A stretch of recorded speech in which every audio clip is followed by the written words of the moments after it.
যারা দৈনিক 5 ওয়াক্ত নামাজের পরে নিয়মিত আয়াতুল কুরসি পাঠ করবে, তারা যখন মৃত্যুবরণ করে ফেলবে, মৃত্যু হওয়ার পরেই আল্লাহ তাআলা তাদেরকে জান্নাতে প্রবেশ করাবেন। শুধুমাত্র বাধা হচ্ছে তার মৃত্যু হয় না, এই জন্য জান্নাতে প্রবেশ করতে পারে না। মৃত্যু হওয়ার পরেই আল্লাহ তাআলা তাদেরকে জান্নাতে প্রবেশ করাবেন। সুবহানাল্লাহ। নবীজি বলেছেন, যারা দৈনিক 5 ওয়াক্ত নামাজের পরে আয়াতুল কুরসি পাঠ করবে, তারা মৃত্যু হওয়ার সাথে সাথে জান্নাতে তাদেরকে প্রবেশ করানো হবে। আল্লাহু আকবার। মৃত্যু হয় না, এজন্য তারা জান্নাতে প্রবেশ করতে পারে না। সুতরাং এই আয়াতুল কুরসি আমরা দৈনিক 5 ওয়াক্ত নামাজের পরে যদি তেলাওয়াত করতে পারি, পাঠ করতে পারি, মৃত্যু আসবে সাথে সাথে আল্লাহ তাআলা আমাদেরকে জান্নাতে প্রবেশ করিয়ে দিবেন। সুবহানাল্লাহ। নবী করিম সাল্লাল্লাহু আলাইহি ওয়াসাল্লাম অন্য আরেকটি হাদিসের বর্ণনায় বলেছেন, যে সমস্ত মুসল্লি দৈনিক 5 ওয়াক্ত নামাজের পরে আয়াতুল কুরসি পাঠ করবে, তাদেরকে জান্নাতে প্রবেশ করানো হবে। আবার রাতের বেলা যখন তারা ঘুমিয়ে পড়ার জন্য প্রস্তুতি গ্রহণ করবে, ঘুমানোর পূর্বে যদি তারা আয়াতুল কুরসি পাঠ করে ঘুমিয়ে যায়, সকালবেলা যখন তারা ঘুম থেকে ওঠে, ফজরের সময় যখন নামাজ আদায় করার জন্য ঘুম থেকে জাগ্রত হয়ে যায়, ঘুম থেকে জাগ্রত হওয়ার আগ মুহূর্ত পর্যন্ত এই মধ্যবর্তী সময় আল্লাহ রব্বুল আলামিন ফেরেশতাদের মাধ্যমে তাদের দায়িত্ব গ্রহণ করে নেই। রাতের বেলা কখনো বোবা শয়তান, বোবা জিন তাদেরকে আচ্ছন্ন করতে পারবে না, স্বপ্নের মাধ্যমে তাদেরকে বিভ্রান্তি করতে পারবে না, দুষ্ট প্রকৃতির শয়তান তাদেরকে কখনো ডিস্টার্ব করতে পারবে না। যখন আমরা ঘুমিয়ে পড়ব, ঘুমানোর আগে অন্তত এই আয়াতুল কুরসি পাঠ করে যদি ঘুমিয়ে যাই এবং ফজরের সময় যখন ঘুম থেকে আমরা উঠব, এই মধ্যবর্তী সময়ে আল্লাহ তাআলা দায়িত্ব আমাদের জন্য নিয়ে রাখেন। ফেরেশতাদেরকে আমাদেরকে দায়িত্ব দিয়ে দেন, ফেরেশতারা আমাদেরকে রক্ষণাবেক্ষণের দায়িত্ব গ্রহণ করে নেই। এবং সকালবেলা যখন আবার আয়াতুল কুরসি তেলাওয়াত করবে, আয়াতুল কুরসি যখন ফজরের সময় তেলাওয়াত করবে, সকালবেলা যখন পাঠ করবে, সন্ধ্যা পর্যন্ত তাদের কোনো বালা মুসিবত আসবে না। সারাদিন তাদের হেফাজতের দায়িত্ব আল্লাহ তাআলা নিয়ে নেয়। রাতে এবং সকালে যদি নিয়মিত আয়াতুল কুরসি পাঠ করে, রাতে এবং সারা দিন আল্লাহ তাআলা আমাদের দায়িত্ব গ্রহণ করে নেই, কোনো প্রকার বিপদ মুসিবত আমাদের কাছে সম্ভব হবে না। সব সময় আমাদেরকে বিপদ থেকে মুক্ত রাখবেন, বালা মুসিবত থেকে মুক্ত রাখবেন, পরিবারের আয় উন্নতি বৃদ্ধি করে দিবেন, পরিবারের পরিজন সন্তান সন্ততির সদস্যদেরকে আল্লাহ তাআলা মুক্ত রাখবেন, বিপদ থেকে কাটিয়ে রাখবেন। এই জন্য নবী করিম সাল্লাল্লাহু আলাইহি ওয়াসাল্লাম বলেছেন, যে সমস্ত মুসলমান বান্দা দৈনিক 5 ওয়াক্ত নামাজের পরে আয়াতুল কুরসি পাঠ করবে, ঘুমানোর সময় আয়াতুল কুরসি পাঠ করবে, আবার সকাল বেলা যখন আয়াতুল কুরসি পাঠ করবে, পুরো সারা দিন আল্লাহর জিম্মাদারিতে আমরা আপতিত হয়ে যাব। আল্লাহু আকবার। কি কথা বলেছেন দেখেন। একজন মানুষ যখন অন্তত ঘুমানোর সময় আয়াতুল কুরসি পাঠ করে ঘুমাবে এবং ফজরের সময় যখন উঠবে, এই সারা রাত আল্লাহ তার দায়িত্ব গ্রহণ করে নেই। ফেরেশতাদের মাধ্যমে তাদেরকে দায়িত্ব দেওয়া হয় এবং সকালবেলা যখন আমরা আয়াতুল কুরসি পাঠ করব, সন্ধ্যা রাত পর্যন্ত সারা দিন সকল বালা মুসিবত, দুর্ঘটনা, বিপদ, অ্যাক্সিডেন্ট, সমস্ত বালা মুসিবত থেকে আল্লাহ তাআলা আমাদেরকে হেফাজত রাখবেন। সুবহানাল্লাহ। সুতরাং এই আয়াতের ফজিলত, তাৎপর্য কম না বেশি? বেশি। সুবহানাল্লাহ। আল্লাহ রাব্বুল আলামিন অন্যান্য আয়াতের তুলনায় এই আয়াতুল কুরসিকে গুরুত্ব দিলেন কেন? এই আয়াতের তাৎপর্য বেশি কেন? কারণ এই আয়াতের মধ্যে আল্লাহ রব্বুল আলামিন সকল কথা এক আয়াতের মধ্যে ঢুকিয়ে দিয়েছেন। অন্যান্য সূরা এবং অন্যান্য আয়াতে যা কিছু আলোকপাত করেছেন, কিন্তু আয়াতুল কুরসির ভিতরে আল্লাহ রব্বুল আলামিন একসাথে সব কিছু ঢুকিয়ে দিয়েছেন। এই আয়াতের মাধ্যমে আল্লাহ রব্বুল আলামিন সার্বভৌমত্বের ক্ষমতার মালিক তিনি, এটাও স্পষ্ট করে দিয়েছেন। সভরেন্টির কথা বলেছেন, তিনি কখনো ঘুমান না, নিদ্রাও ওনাকে আচ্ছন্ন করতে পারেন না। এগুলো আয়াতুল কুরসির মধ্যে আল্লাহ রব্বুল আলামিন ঢুকিয়ে দিয়েছেন। এই জন্য অন্যান্য আয়াতের তুলনায় এই আয়াতুল কুরসি ওনার কাছে সবচাইতে মর্যাদা সম্পন্ন। সুবহানাল্লাহ। অন্যান্য সূরা, অন্যান্য আয়াতের তুলনায় এই আয়াতুল কুরসির গুরুত্ব মর্যাদা সম্পন্ন এই কারণে বেশি, কারণ এই আয়াতে আল্লাহ তাআলা সার্বভৌমত্বের কথা বলেছেন। আসমান জমিনের রাজত্ব কার হাতে এটাও স্পষ্ট করেছেন। তিনি তার অবস্থান নির্দিষ্টভাবে জাতির কাছে উন্মোচিত করেছেন। সকল মানুষ ঘুমায়, ঘুমের তন্দ্রা আসে, কিন্তু আল্লাহ রব্বুল আলামিন এমন একজন রব, ঘুম তো দূরের কথা, তন্দ্রা পর্যন্ত আমার রবকে আচ্ছন্ন করতে পারে না। আল্লাহু আকবার।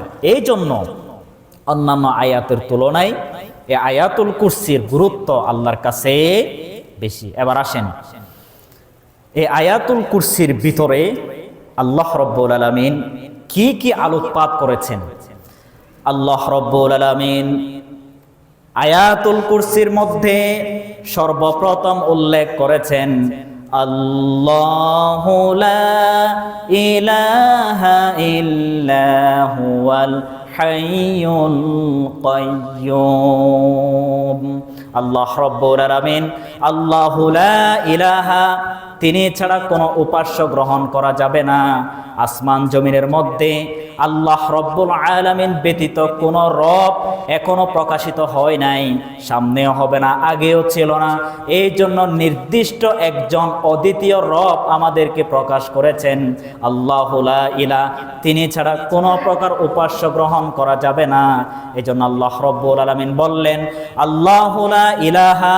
ইল্লাহা শব্দের আরেকটি শব্দের অর্থ এসেছে তিনি ছাড়া কোনো প্রকার আইনদাতা গ্রহণ করা যাবে না। তিনি একমাত্র রব। তিনি যেভাবে সংবিধান প্রণয়ন করেছেন, তিনি যেভাবে আইন আমাদের জন্য নির্ধারিত করে দিয়েছেন, এই আইন বাদ দিয়ে মানুষের বানানো কোনো প্রকার আইন গ্রহণ করা যাবে না। এজন্য আল্লাহ রব্বুল আলামিন সূরাতুল হাজ ৭৩ নং আয়াতে জানিয়ে দিলেন ইয়া আইয়ুহান নাসু দুরিবা মাসালুন ফাসতামিউহু লাহ ইন্নাল্লাযীনা তাদউনা মিন দুনিল্লাহি লা ইয়াখলুকু যুবাবান ওয়ালাউ ইজতামাউহু লাহু ওয়া ইয়াসলুবহুমুয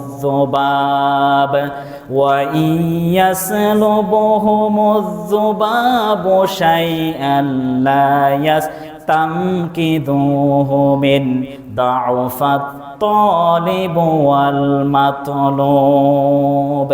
আল্লাহ রাব্বুল আলামিন সূরাতুল হাজ এর ৭৩ নং আয়াতে জানিয়ে দিলেন যে সমস্ত মানুষরা আমাকে উপাস্য হিসেবে গ্রহণ না করে, আইনদাতা হিসেবে গ্রহণ না করে, মানুষরা বিভিন্ন ধরনের সংবিধান যারা প্রণয়ন করে, এই সংবিধানের কাছে যারা মাথা নত করে ফেলে, আমাকে বাদ দিয়ে অন্যকে উপাস্য হিসেবে গ্রহণ করে নেই, তাদের কাছে আমি চ্যালেঞ্জ ছুড়ে দিলাম।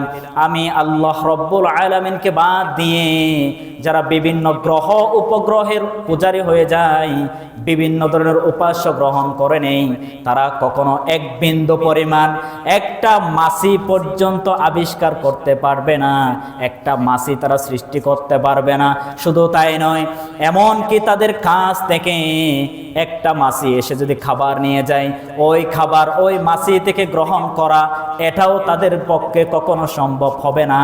ওই মাছিকে স্পর্শ করা, ওই মাছিকে ধরে মাছি থেকে খাবার আবার নিয়ে ফেলা এটাও তাদের পক্ষে কখনো সম্ভব হবে না। সুতরাং আমাকে বাদ দিয়ে তোমরা যারা বিভিন্ন উপাস্য গ্রহণ করে নিয়েছ, তারা মাছি তৈরি করতে পারবে না, মাছি সৃষ্টি করতে পারবে না। তাদের কাছ থেকে খাবার যদি নিয়ে যায়, ওই খাবার মাছি থেকে তারা কখনো নিয়ে ফেলতে পারবে না। সুতরাং আমাকে বাদ দিয়ে যারা উপাস্য গ্রহণ করে নেই, তারা বোকার স্বর্গে বসবাস করে, তাদের জন্যই আমি জাহান্নাম প্রস্তুতি করে নিয়েছি। নাউযুবিল্লাহ। কি দৃষ্টান্ত দিলেন দেখেন। আল্লাহ তাআলা বলতেছেন, আমাকে রব ছাড়া, আমাকে বাদ দিয়ে যারা বিভিন্ন উপাস্য গ্রহণ করে নিয়েছে, তাদের কাছে আমি চ্যালেঞ্জ ছুড়ে দিলাম, একটা মাছি তারা সৃষ্টি করতে পারবে না। এমনকি তাদের কাছ থেকে মাছি যদি খাবার ছুড়ে নিয়ে যায়, মাছিকে ধরে তাদের খাবার আবার ফেরত নেওয়া এটাও তাদের পক্ষে সম্ভব হবে না। সুতরাং তোমরা কার কাছে মাথা নত করো, কার আইনের কাছে তোমাদের নিজেদেরকে ধরা দাও, এটা তোমাদের বিবেককে প্রশ্ন করো। কারণ আইন দাতা হচ্ছে আমি, কারণ সকল সৃষ্টির মালিক একমাত্র আমি। সৃষ্টি যার, আইনও চলবে তার। সৃষ্টি করেছেন আল্লাহ। এখন সেই আল্লাহর সংবিধানকে ডাস্টবিনে ফেলে দিয়ে, সেই সংবিধানকে বাদ দিয়ে মানুষের বানানো সংবিধানের কাছে যদি মাথা নত করি, আমরা জাহান্নামী পাপী ব্যক্তি ছাড়া আর কিছু হতে পারবো না। সুতরাং সৃষ্টি যার, আইন চলবে তার। এটাই হচ্ছে আল্লাহ রাব্বুল আলামিনের আয়াতুল কুরসির প্রথম ফর্মুলা। এই যে আল্লাহ রাব্বুল আলামিন বলেছেন, যারা আয়াতুল কুরসি পাঠ করে ঘুমাবে, নামাজের পরে আয়াতুল কুরসি পাঠ করবে, তাদেরকে আল্লাহ রাব্বুল আলামিন জান্নাতে প্রবেশ করাবেন। শুধু শুধু আপনি আয়াতুল কুরসি পাঠ করেছেন, কিন্তু আয়াতুল কুরসির ভিতরে কি কি আছে এটা আপনার জীবনে মানলেন না, তাহলে এই আয়াতুল কুরসি মৃত্যু পর্যন্ত তেলাওয়াত করলেও আপনাকে কখনো জান্নাতে প্রবেশ করানো হবে না। সুতরাং এটা পাঠ করার সাথে সাথে আয়াতুল কুরসির ভিতরে কি কি লুকায়িত আছে, আল্লাহ তাআলা কি মেসেজ আমাদেরকে দিচ্ছেন, এটা আমাদেরকে রিসিভ করে বাস্তবিক জীবনে এই ফর্মুলা অনুযায়ী জীবিকা, জীবন সবকিছু পরিচালিত করাই লাগবে। এই জন্য আল্লাহ রাব্বুল আলামিন বলেছেন, আল্লাহু লা ইলাহা, তিনি ছাড়া কোনো পৃথিবীতে উপাস্য নাই। এবার আপনাদের কাছে প্রশ্ন করি, একজন রব ছাড়া যদি দ্বিতীয় আরেকজন রব থাকতো, ফর এক্সাম্পল একজন রব আসমানের দায়িত্বে, আরেকজনের রব জমিনের মধ্যে আছে, দুইজন রব যদি বহাল থাকতো, দুইটা আল্লাহ যদি থাকতো, নিচের জমিনের আল্লাহ বলতো এখনই আমার বৃষ্টি লাগবে, তখন উপরের আসমানের আল্লাহ বলতো এখন আসমানে পানি নাই, বৃষ্টি দেওয়া সম্ভব না। যদি বলতো আমি এখন বৃষ্টি নাজিল করব, জমিন বলতো না এখন বৃষ্টি দেওয়া যাবে না। সব কিছুতে তর্ক বিতর্ক ডিবেট হওয়ার সম্ভাবনা কম না বেশি? বেশি। আল্লাহ রাব্বুল আলামিন তিনি যে একজন রব এটাও তিনি স্পষ্ট করে জানিয়ে দিয়েছেন, কারণ আল্লাহ রাব্বুল আলামিন ছাড়া দ্বিতীয় আরেকজন যদি রব আসমান জমিনের মধ্যে যদি বহাল থাকতো, জমিন এবং আসমানের মধ্যে ফাসাদ এবং বিপর্যয় সৃষ্টি হয়ে যেত। এই জন্য আল্লাহ রাব্বুল আলামিন সূরাতুল আম্বিয়া 22 নং আয়াতে জানিয়ে দিলেন, লাউ কানা ফীহিমা আলিহাতান ইল্লাল্লাহু লাফাসাদাতা ফাসুবহানাল্লাহি রাব্বিল আরশি আম্মা ইয়াসিফুন। আল্লাহ রাব্বুল আলামিন সূরাতুল আম্বিয়া 22 নং আয়াতে জানিয়ে দিলেন, আসমান এবং জমিনের মধ্যে আমি একজন রব ছাড়া আরেকজন যদি রব থাকতো তাহলে আসমান জমিনে বিপর্যয় সৃষ্টি হয়ে যেত, ফাসাদ সৃষ্টি হয়ে যেত।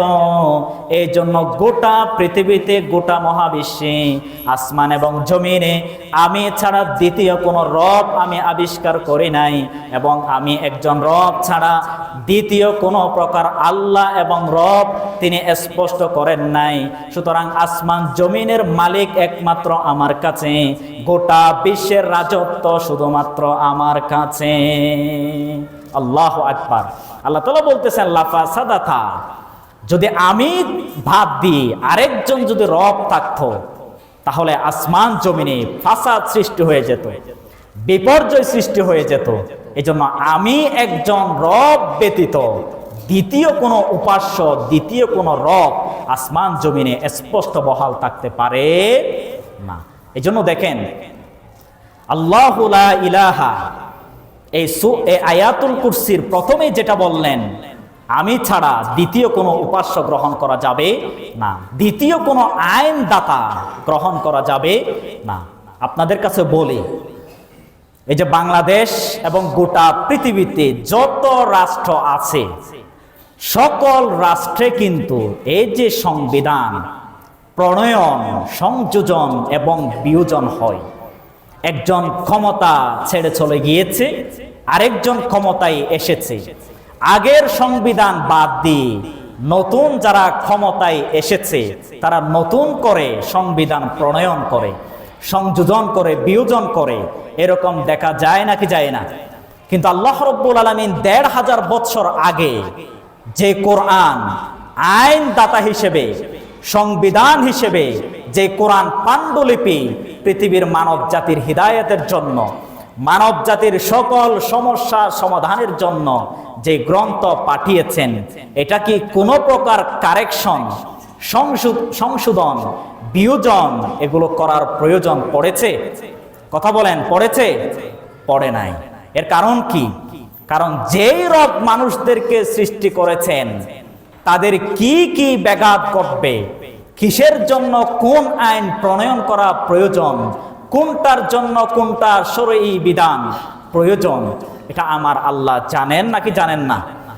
সেই অনুযায়ী আল্লাহ রাব্বুল আলামিন গোটা 30 পারা আল কোরআন আমাদের জন্য প্রেরণ করেছেন, যেটার কোনো প্রকার কারেকশন করা প্রয়োজন হয় নাই। কিন্তু দুনিয়ার সংবিধান আজ আছে, কালকে আরেকজন আসবে, আগের গুলা বাদ দিয়ে তার সুবিধা মতো নতুন করে আইন প্রণয়ন করে। এটাই হচ্ছে দুনিয়ার বাস্তবতা। আর কোরআনের বাস্তবতা হচ্ছে এই কোরআনের কোনো প্রকার সংযোজন, বিয়োজন, কোন প্রকার আইন বাদ দেওয়া, নতুন করে আইন প্রণয়ন করার সুযোগ এই কোরআনের মাধ্যমে পাওয়া যায় না। এজন্য আল্লাহ রাব্বুল আলামিন বলেছেন, আল্লাহু লা ইলাহা ইল্লা, তিনি ছাড়া দ্বিতীয় উপাস্য নাই, তিনি ছাড়া দ্বিতীয় কোন প্রকার আইন দাতাও পৃথিবীর মধ্যে পাওয়া যায় না। 2 নাম্বার, আল্লাহ রাব্বুল আলামিন আয়াতুল কুরসির ভিতরে দ্বিতীয় অংশে বলেছেন, আল্লাহু লা ইলাহা ইল্লা হুয়াল হাইয়ুল কাইয়্যুম। আল্লাহ তাআলা বলেছেন তিনি হচ্ছে চিরঞ্জীব, তার কোনো মৃত্যু, তার কোনো অবস্থান পরিবর্তন হবে না। তিনি সারা পৃথিবীতে বিচরণ অবস্থায় থাকবেন। তিনি আগেও যেই রকম পরিস্থিতিতে ছিল এবং আগামীতে, বর্তমান, অতীত, ভবিষ্যৎ সকল স্তরে তিনি একজন চিরঞ্জীব অবস্থায় বহাল থাকবেন। সুবহানাল্লাহ। হাইয়ুল কাইয়্যুম, তিনি চিরস্থায়ী চিরঞ্জীব। আমাদের মৃত্যু আছে নাকি নাই? আছে। কিন্তু যেই রব আমাদেরকে সৃষ্টি করেছেন তিনি আগেও যেই পরিস্থিতিতে ছিল, সামনেও থাকবে, ওনার কোনো পরিবর্তন কখনো হবে না। আজ আমি ক্ষমতায় বসেছি, আমার ক্ষমতা 5 বছর, 5 বছর পরে আমার ক্ষমতার চেয়ার শেষ, আরেকজন নতুন করে ওই ক্ষমতায় আসবে, বসবে। কিন্তু আমার আল্লাহ আগে থেকে যে চেয়ারে বসা, যে ক্ষমতায় বসা, মৃত্যুর আগ পর্যন্ত আমাদের যেভাবে সিস্টেম পরিবর্তন হয়, আল্লাহর কোনো এই সিস্টেম পরিবর্তন হবে না। তিনি হচ্ছে চিরস্থায়ী, চিরঞ্জীব। আল্লাহু আকবার। এজন্য আসুন, আল্লাহু লা ইলাহা ইল্লা হুয়াল হাইয়ুল কাইয়ুম, এমন একজন রব, তিনি চিরস্থায়ী চিরঞ্জীব হিসেবে গোটা বিশ্বে রাজত্ব ক্ষমতা ওনার কাছে মালিকানাধীন অবস্থায় থাকবে। এজন্য আল্লাহ রাব্বুল আলামিন বলেছেন, তিনি শুরু থেকে আছে, শেষেও আছে, ওনার কোনো পরিবর্তন এবং পরিবর্তন হবে না। এরপরে তৃতীয় অংশ দেখেন, লা তাকুযুহু সিনাতুম ওয়ালা নাওম, তিনি এমন একজন রব যে রবের ঘুমের তন্দ্রা স্পর্শ করতে পারে না। আমরা যখন কোনো এক জায়গায় বসি, আধা ঘন্টা 20 মিনিট পরে আমাদের ঘুমের মধ্যে তন্দ্রা চলে আসে, কিন্তু আল্লাহ তাআলা বলতেছেন, আমার তো ঘুম তো দূরের কথা, ঘুমের তন্দ্রা পর্যন্ত আমাকে আচ্ছন্ন করতে পারে না। আল্লাহ রাব্বুল আলামিন আয়াতুল কুরসির মাধ্যমে জানিয়ে দিলেন, লা তাখুযুহু সিনাতুন ওয়ালা নাওম, আমি এমন একজন রব, ঘুমের তন্দ্রা পর্যন্ত আমাকে আচ্ছন্ন করতে পারে না। আমি যদি ঘুমিয়ে পড়তাম, আমাকে যদি তন্দ্রা স্পর্শ করত, তাহলে মহাবিশ্ব, আসমান জমিনে বিভিন্ন ধরনের ব্যাঘাত সৃষ্টি হয়ে যেত। এজন্য আল্লাহ রাব্বুল আলামিন সূরাতুল মাইদা 17 নং আয়াতে জানিয়ে দিলেন, ওয়ালিল্লাহি মুলকুস সামাওয়াতি ওয়াল আরদি ওয়া মা বাইনাহুমা ইয়াখলুকু মা ইয়াশাউ ওয়াল্লাহু আলা কুল্লি শাইইন কাদির। আল্লাহ রাব্বুল আলামিন সূরাতুল মাইদা 17 নং আয়াতে জানিয়ে দিলেন, আসমান এবং জমিনের একমাত্র রাজত্ব আমার কাছে। আমি যদি ঘুমের তন্দ্রায় পড়ে যেতাম, তাহলে বাইরাহুমা, আসমান এবং জমিনের মধ্যে বিপর্যয় সৃষ্টি হয়ে যেত, ওলট পালট হয়ে যেত। আসমান এবং জমিন কিভাবে পরিভ্রমণ করে, সূর্য এবং চন্দ্র দিন দিন পরিভ্রমণ করে, এগুলো সব কিছু অনির্দিষ্ট হয়ে যেত। আমি আল্লাহ রাব্বুল আলামিন, সকল কিছুর দায়িত্ব আমার হাতে আছে। এজন্য গোটা বিশ্ব আমার নিয়মে পরিচালিত হয়ে থাকে। আল্লাহু আকবার। আল্লাহ তাআলা বলতেছেন, ঘুমের তন্দ্রা যদি আমার কাছে স্পর্শ করত, তন্দ্রা যদি আসতো, যখন আমি একটু ঝিমিয়ে পড়তাম, হুট করে মহাবিশ্ব থেকে একটা অ্যাস্টেরয়েড পৃথিবীর মধ্যে ঢুকে আসতো, যার কারণে পৃথিবীতে ছন্ন বিচ্ছন্ন হয়ে মানুষরা ক্ষতির মধ্যে সীমাবদ্ধ হয়ে যেত। এই জন্য আমার কোনো প্রকার ঘুমের তন্দ্রা পর্যন্ত আমাকে স্পর্শ করতে পারে না। সুবহানাল্লাহ। এরপর আয়াতুল কুরসির পরের অংশে আল্লাহ তাআলা বলতেছেন, মান যাল্লাযী ইয়াশফাউ ইনদাহু ইল্লা বিইذনি, কিয়ামতের ময়দানে আমি ছাড়া আর কোন সুপারিশ গ্রহণ করবে এরকম মানুষ পাওয়া যাবে না। এরপরের অংশ আল্লাহ রাব্বুল আলামিন আয়াতুল কুরসির 6ষ্ঠ অংশে জানিয়ে দিলেন, ইয়ালামু বাইনা আইদিহিম ওয়া মা খালফাহুম।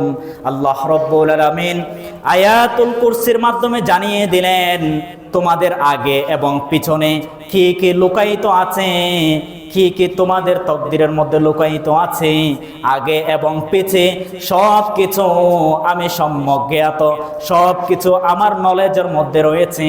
এজন্য আল্লাহ রাব্বুল আলামিন সূরাতুল মরিয়মের 64 নং আয়াতে জানিয়ে দিলেন, ওয়া মা নাতানাজ্জালু ইল্লা বিআমরি রাব্বিক লাহু মা বাইনা আইদিনা ওয়া মা খালাফানা ওয়া মা বাইনা যালিকা ওয়া মা কানা রাব্বুকা নাসিয়্যা। আল্লাহ রাব্বুল আলামিন সূরাতুল মরিয়মের ৬৪ নং আয়াতে জানিয়ে দিলেন, গোটা পৃথিবীতে বিভিন্ন ফেরেশতাদেরকে আমি দায়িত্ব দিয়েছি। একজন ফেরেশতাকে একটা দায়িত্ব, আরেকজন ফেরেশতাকে অন্য আরেকটি দায়িত্ব আমি অর্পণ করে দিয়েছি। এজন্য নবী করিম সাল্লাল্লাহু আলাইহি ওয়াসাল্লামকে যখন জিবরিল আমিন ওয়াহী নিয়ে চলে আসতেন, তখন আল্লাহ রাব্বুল আলামিনের ওয়াসিলায় আল্লাহ রাব্বুল আলামিনের কাছে বললেন, নবী করিম সাল্লাল্লাহু আলাইহি ওয়াসাল্লাম একদিন জিবরিল আমিনকে বলে ফেললেন, আমার আগে এবং পরে কি কি ঘটবে এবং তুমি সব সময় আসো না কেন? তখন জিবরিল আমিন বললেন, আল্লাহর হুকুম ছাড়া আসমান থেকে অবতরণ করা আমার পক্ষে সম্ভব নয়, কারণ আগে যা আছে পরে কি হবে আমরা পর্যন্ত এগুলো জানতে পারি না। আমার রব আমাকে জানালে, আমার রব আমাকে যে দিক নির্দেশনা প্রদান করে সেই অনুযায়ী আমি দুনিয়ার মধ্যে বিচরণ করতে আসি। আল্লাহু আকবার। আল্লাহ তাআলা বলতেছেন, ইয়ালামু মা বাইনা আইদিহিম ওয়া মা খালফাহুম, পৃথিবীর আগে এবং পিছে, তোমাদের আগে এবং পরে কি আছে কি হবে এটা আল্লাহ ছাড়া কেউ জানে না।